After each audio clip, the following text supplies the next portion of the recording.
of the movie The Heist. That's why we're not on. That's why we're not on network TV yet, guys. But yeah, but this was Eddie's suggestion. And the reason I wanted to suggest this is because usually we don't like Ed's suggestion. Thank you.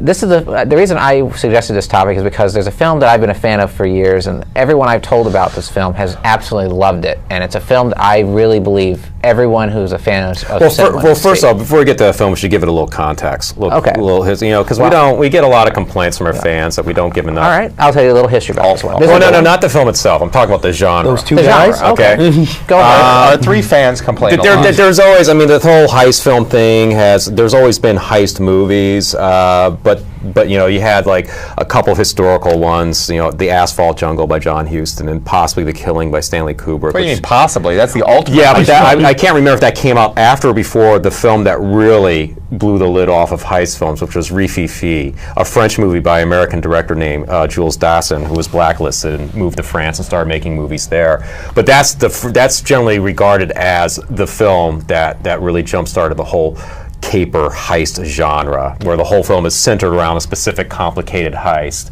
and then there's that deals with all the consequences after said heist. The elaborate plans to rob. But Rififi's easy to ignore because that film didn't have Sterling Hayden in it. No. And Sterling Hayden was the ultimate heist actor at the time because he was only in 2 movies. And let's talk about one thing too about Asphalt Jungle and The Killing. And those could be the ultimate but heist that's films. it. And one thing we got to mention too about the old days is the production code, where they could have a character commit crimes, but they always would get caught at the end, or they would have to pay for their crimes. And that was moved more away when the production code was ended in the late 60s, early 70s. Yeah, but it was what was interesting about the films that like Asphalt Jungle, The Killing, and even Rififi, which was made in France. Apparently, it was written in English and then translated in France, so it could be shot in French apparently, because Jules Dassin didn't speak French at the time.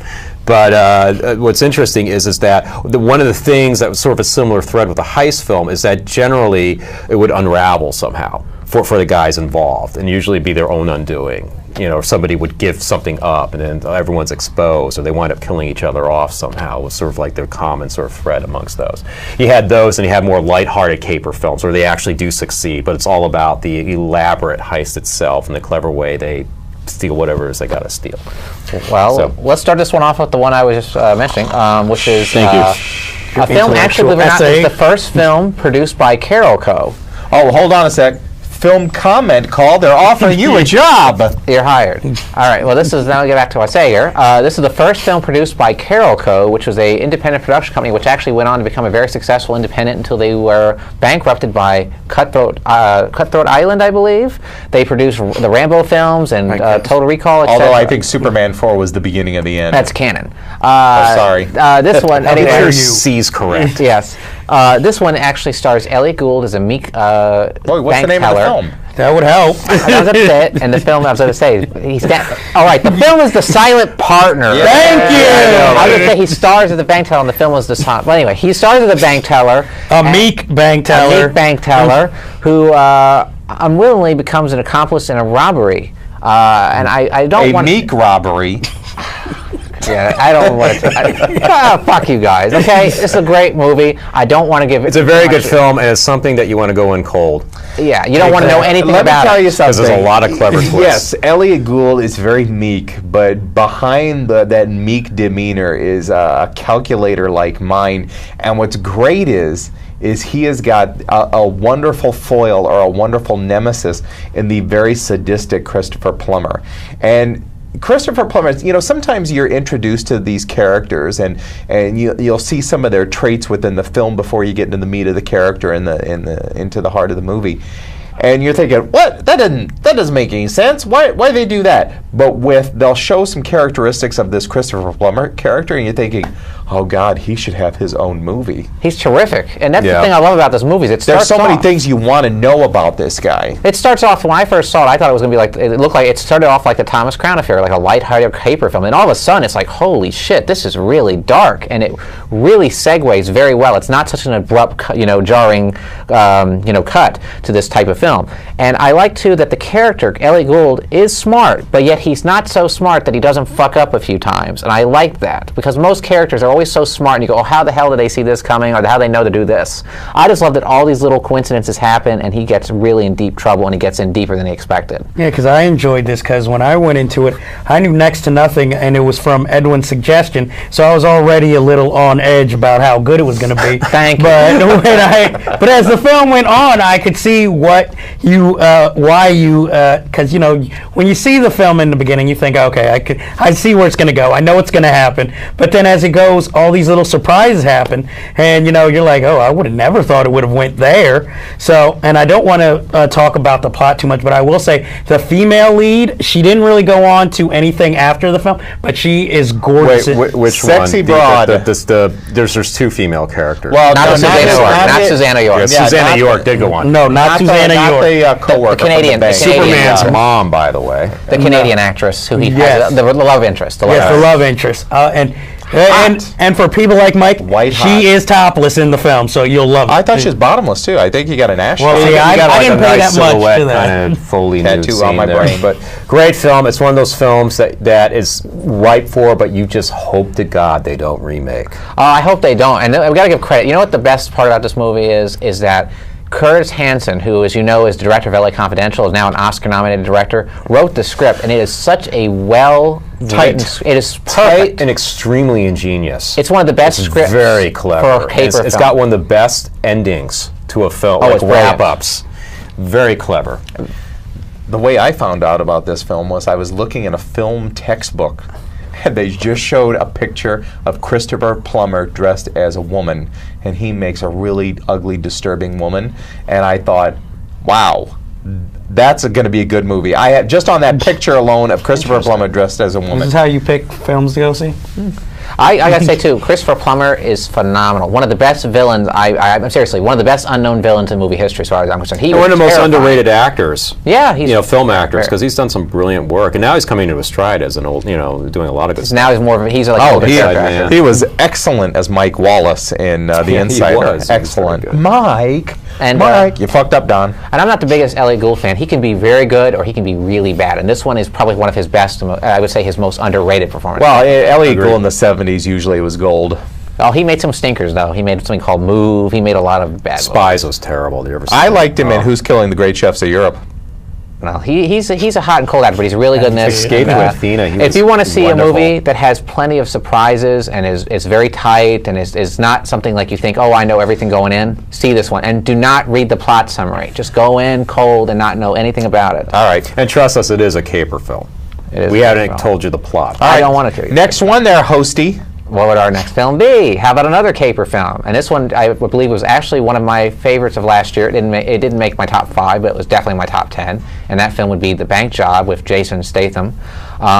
Very well directed again by Roger Donaldson, who's directed many. Not a typical Jason Statham movie either. No, he's very well cast though, and he's very well used in this one. This one is it feels kind of like a B movie, but it's so well made. It's not, and It's well made and a lot of attention to period detail. it really feels like a 70s This film. takes place in the 70s, and I would say that it was one of my favorite pleasant surprises. I agree. I was expecting a fun movie, but not. I didn't know what to expect. Made my top 10 actually. Wasn't sure I'd like. I was Same with thinking, me. oh, it's going to be another Guy Ritchie type film, and actually, I was really pleasantly surprised with it. Very entertaining film. And one of the more politically steered heist films, if you can combine those two genres. It's supposedly based on a real life incident. And well, it's you know, inspired by a real life incident, but they kind of go in their own direction with It's a little fictional, maybe. But either way, it's great. And another thing I like about it is the characters are not perfect crooks. They're just, crooks that were grabbed off the street for a job, and they obviously don't know what they're doing, and I like that. And you know what's great too is a lot of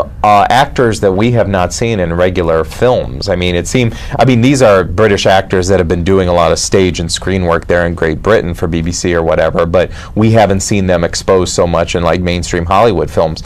But I just think it's funny that two of the leads who are normally mediocre actors, Jason Statham and Saffron Burrows, they were both very, very good in this film. Yes. And don't forget David Chusey, who is I believe is the villain in this, who's very good.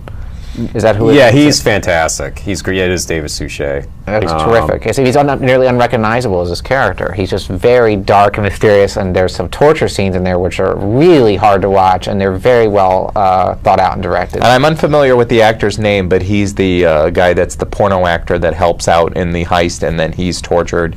I don't know his name. He's in a few Mike Leigh films, and he's always very good. Now, what did you like the way that the plan was uncovered, or what did you like? What really made this movie great? The look of the film is I think the awesome. attention to pure detail, the look, it wasn't too flashy. It wasn't trying to show off. And Jason Statham is not a superhero in this film. And he's not. All too human. He's just an everyman. That's why I liked it. I liked how it wasn't a perfect crime. It was one of these things where they were being, it was just like per happenstance and chance they managed to get out of their situation. They just kind of pulled it together at the end. Well, what I liked about, not to cut you off, what I liked about the film is how it wasn't the film it was marketed to be, because the way they marketed it, you thought it was going to be another Italian Job or a sequel to one of his transporter films, and once you start watching the films, you realize it's deeper than that. And also, I'd like to say Saffron Burrows, she makes a perfect femme fatale in this film, because I usually don't pay attention to her work, but here I found her not only gorgeous, but I was kind of rooting for Jason Statham to go away with her at the end, even though he and the audience knows it would be nothing but trouble.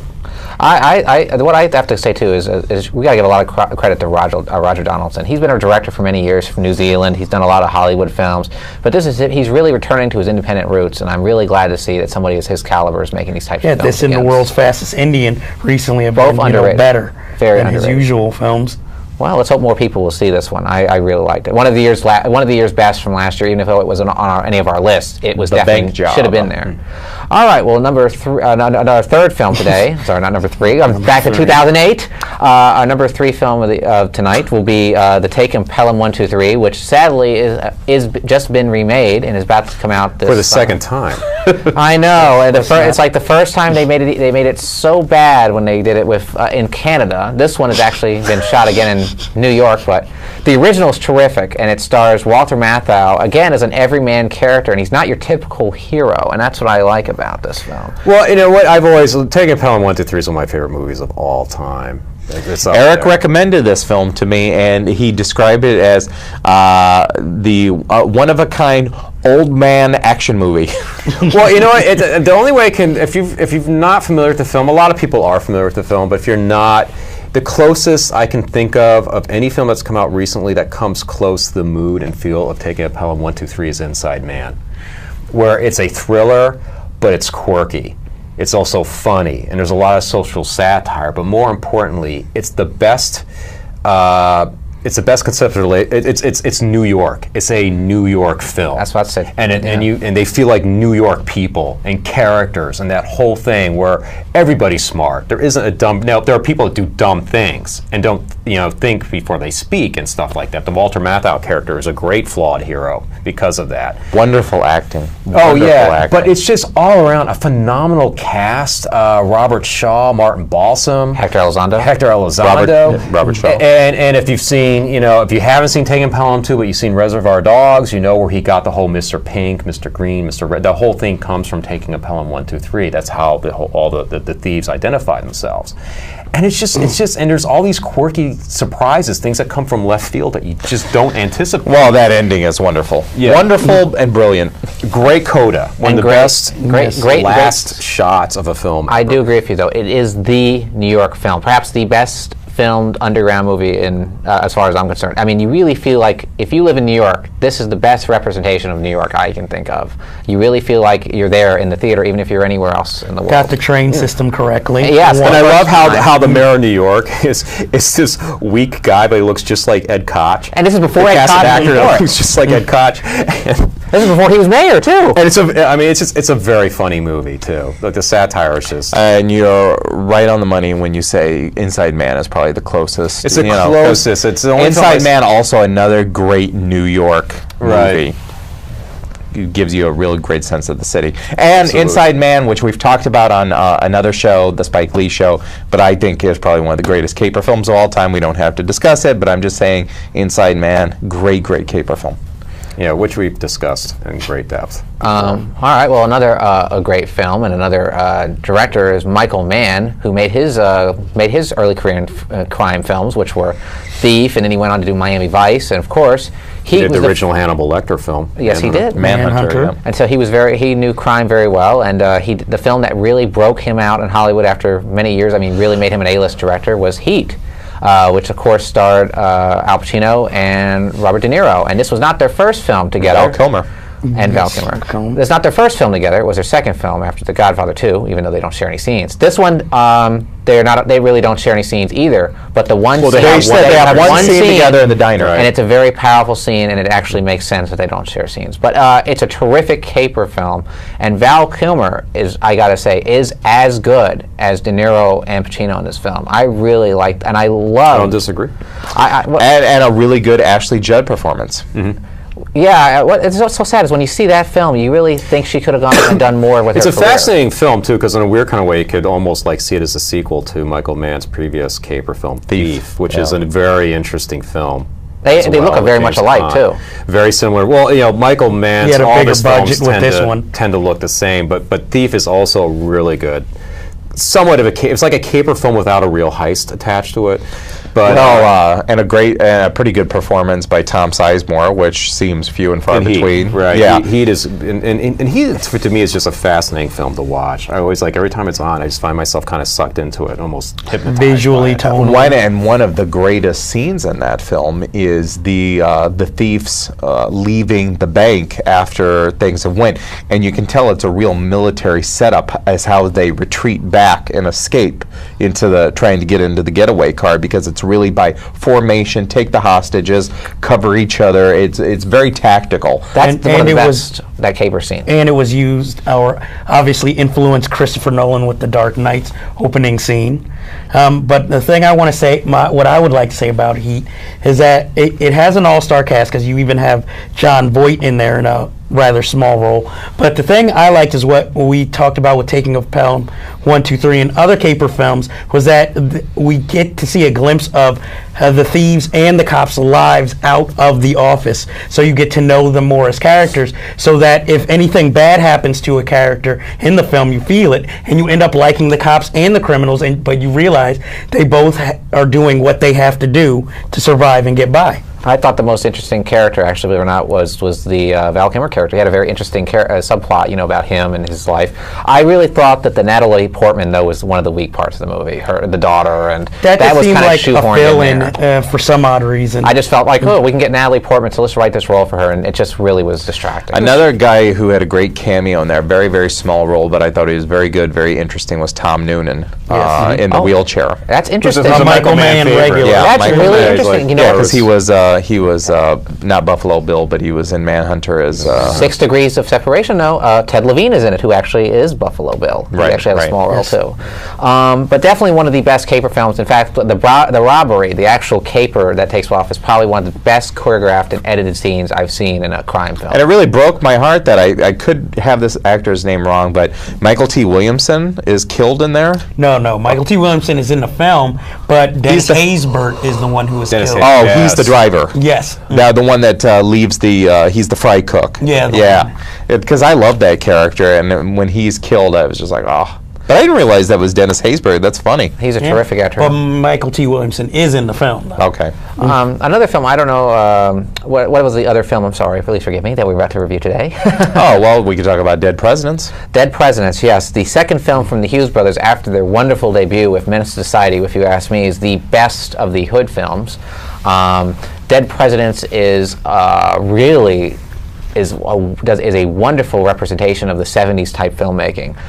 You can tell the Hughes brothers really, really watched a lot of the films before they did. I haven't seen it all the way through, so I don't think it's fair for me to comment on it. Okay, shut your face. Don't say anything. I will say this for Dead Presidents, and it's not only because it's a black film, but it is a good film. But I had one of the worst movie experiences seeing this film, where I go in to see the film, fine first 15 minutes. All of a sudden, the exits open and a bunch of teenagers are just running out of these exits and hitting everybody who's in the aisle. Oh, this was the movie. Yes, this was the movie. I've heard this story. And, I'm like, what the hell? But the thing that was interesting to me is as I'm trying to escape from all this while this is all going on, the teenagers take their seats and the people who have been punched in the face almost act like it didn't happen and sit there and watch the rest of the film for as long as I was there, because I was only there for another 10 minutes. Then I left and tried to get the hell out of there. But I do. But other than that, I will have to say, Greatest film-going story ever. I enjoyed the film. That was at King's Plaza, by the way, in case anybody was wondering King's Plaza. which theater to stay away from. It's in Brooklyn. It's part of the King's Plaza Mall. Okay. But How close were you to the end of the film when that happened? I was only 15 minutes into the film, so I had to pay to see it again at another theater because I just wanted to get out of there. But when I did see it the second time, the full way through, it was Because you didn't want the complimentary punch in the face that went along with it. Thank God that I was in It's the like middle. Beto sense around. Wow. But Back on topic. Okay, to get back onto the topic, I did enjoy the film. It was probably the last good Hughes brothers I've ever seen them make. Oh, tell me about American Pimp. I didn't like it, obviously. Since Well, American Pimp is an interesting film, but I think what the Hughes brothers tried to do in that film is tried to show that these pimps were likable and that they were that you could see why these guys were heroes within the black community. And if that's what they were trying to do, they failed miserably because each one of those guys in the film is a hateful motherfucker. Was it a caper film? No. No, But that's what I was like. I don't want to elaborate that much. Okay. Yes or no, but yeah. Okay, but yes, with Dead Presidents, one of the things, it was a highly anticipated movie for me. That's why I went initially on opening night, because I did really like Menace to Society and felt that, it was a good film. Seeing this film, I'm not going to say it lived up to everything I thought it was going to, but I will say it was good. It was probably the only time you'll hear me say Chris Tucker gave a good performance. Oh, he was terrific. He was terrific. He was really good. Which was surprising for me, not back then, but looking back in context. I thought the Vietnam scenes could have been a little better because it looked like it was shot, in someone's backyard. Well, Lawrence Tate, as usual, was very good at it. Of course, because Lawrence Tate. I'm not a very big fan of Bokeem Woodbine, but he's very good in this movie. Yeah, I'm not a big fan of him either, Neither but I am I. liked him in this. But see, initially I went to go see it for Lawrence Tate, who I also think is a very underrated actor. Unfortunately, he's getting shit work today. But yeah, I agree with you 100%. Lawrence Tate, very great actor. And wonderful as Frankie Lyman. Not another caper film. not a great film though. But also, David Keith as he's always great. He's always great, but this time, has brutal and a comedic type of role. And I just felt it dealt finally with hardships that Vietnam vets went through and realism, and it wasn't something that just came out. It was more a caper out of necessity. Surprised you didn't mention one of your favorite character actors in the movie. Martin Sheen? No, Seymour Cassell. Oh yeah, Seymour Cassell in a very small role. But that is more Mike's favorite character. I got one thing we forgot to mention is the cinematography in this is phenomenal. It's really well done. And a beautiful use of Once colors. again, it's very similar to The Bank Job, where we get a lot of social commentary involved. Or I guess maybe with Bank Job it's more political, but here it's a lot more social commentary. And a great showcase more for character actors to finally get media roles to be noticed. Eric, did we sell you? No, I what I've seen from it, I've enjoyed. I just never had an opportunity to sit down and watch the entire thing. Now, the thing that I think is interesting about this, because you guys obviously love the film, it wasn't really all that well received when it came out, if I recall. No, it was known as a huge disappointment. And what do you think? What do you think it was that the critics got wrong, or were the expectations so high? I don't know. I think it was like critics get shit all the yeah. They might have got that. They might have got that complimentary punch in the face, and it kind of ruined their. They were all sitting along. I was enjoying the movie until a teen punched me in the leg. I think they were looking for more social commentary than they were a caper film, and they were looking forward to that from the Hughes brothers. But you know what's funny? The From Hell got good reviews, believe it or not. It got mediocre reviews. It didn't get great reviews. It got some people because Eric has every single review cataloged in his brain. That's right. Damn Skippy. you know, I guess it just wasn't, it wasn't meant to be. All right, we got another one? We only have a couple more minutes left. Is there any other caper films? We don't have to review anything, but is there anything that you recommend? I'd like to mention the Italian Job, the original, not the Marky Mark movie. I enjoyed that because, it's very different from the actual Marky Mark film. It's more of a comedy, and it's the only time I'll probably ever see Benny Hill in a more dramatic role in my life. It's the only thing Holy hell, now I've got to see it. Yeah, no, it's easy. Wow. Yeah, it's the only thing you're He was missing. also in Chitty Chitty Bang Bang. Did you know that? Yes, did not see that that I did. You mean Shitty Bang Bang. And it was the one, and it had, and as you guys were mentioning with taking a pound 1, 2, 3, has a great ending and a great final shot that I think is memorable. And it's one of the few times from the 70s. I know everybody loves Michael Caine. I'm iffy on Michael Caine, but I can honestly say I really enjoyed his performance in this film. Michael Caine, when he is good, he's phenomenal. When He's bad, in another. he's bad. I should add, he's in another fun heist movie from the period called Gambit.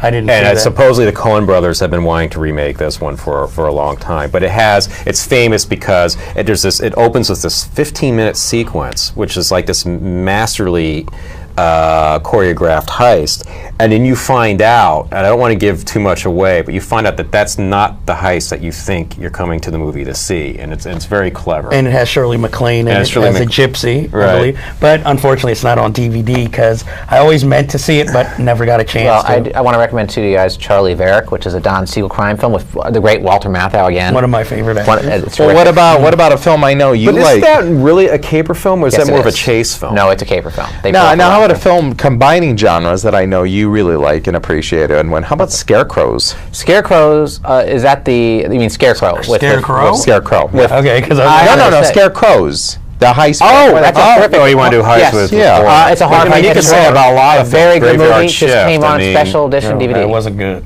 Stuff like that. There's a lot of like. Oh, we're out of I time. just threw out Scarecrows. I'm sorry, I that's a talked great about movie. Graveyard We talked Shift. about it already. Scarecrow is a terrific movie. In fact, it just came out on DVD. Highly recommend it. Did we? I don't think we never did. have. Yeah, you Great did, little and I movie. didn't see it. Who? I remember I was Wait, like the what only guy show? who didn't Because see it when you I talked. had We to do a watch show it on for some one of reason. the myriad of horror shows we did. Did we do a show on Scarecrows? No, we did not. You Yes, sure? I did. We You had mentioned to it. because Oh, we did a show because it we wanted to combine the words scare and crow, and that was a good.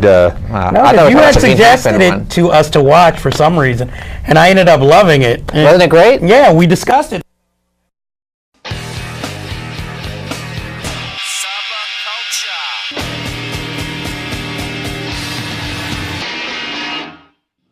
all the consequences after said heist. The elaborate plans to Right. rob. And But Rififi's easy to ignore because that film didn't have Sterling Hayden in it. No, And Sterling Hayden was the ultimate heist actor at the time because he was only in 2 movies. And that let's did talk that. about one thing too well, about Asphalt Jungle and The Killing. and The Killing. And And one those thing- could be the ultimate But heist that's films. it. And one thing we got to mention too about the old days is the production code, where they could have a character commit crimes, but they always would get caught at the end, or they would have to pay for their crimes. And that was moved more away when the production code was ended in the late '60s, early '70s. Yeah, but it was what was interesting about the films that like Asphalt Jungle, The Killing, and even Rififi, which was made in France. Apparently, it was written in English and then translated in France. Of the movie The Heist. That's why Shouldn't we're be. not on. That's why we're not on network TV, guys. But but this was Eddie's suggestion. And It's a good suggestion. the reason I wanted to suggest this is because. Because usually we don't like Ed's suggestion. Thank you. This is the reason I suggested this topic is because there's a film that I've been a fan of for years, and everyone I've told about this film has absolutely loved it. And it's a film that I really believe everyone who's a fan of cinema Well, should first see. off, before we get to the film, we should give it a little context. Okay. Because we get a lot of complaints from our fans that we don't give enough. All right, I'll tell you a little history about this one. This Oh is no, the- not the film itself. I'm talking about the genre. Those two the genre. guys. Okay. Go ahead. Three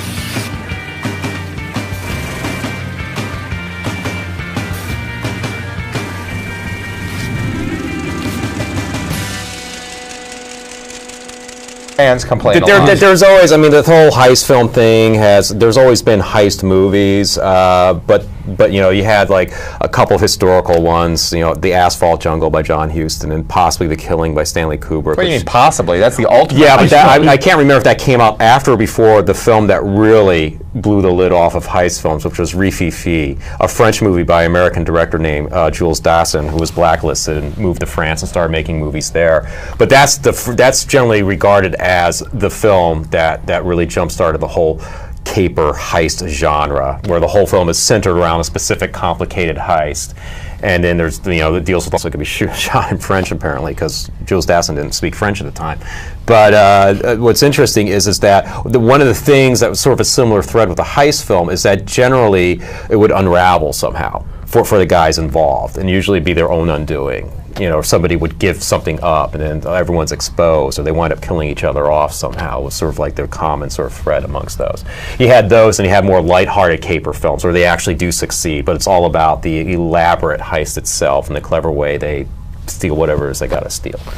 Well, So- let's start this one off with the one I was just mentioning, which is Thank you. a film actually.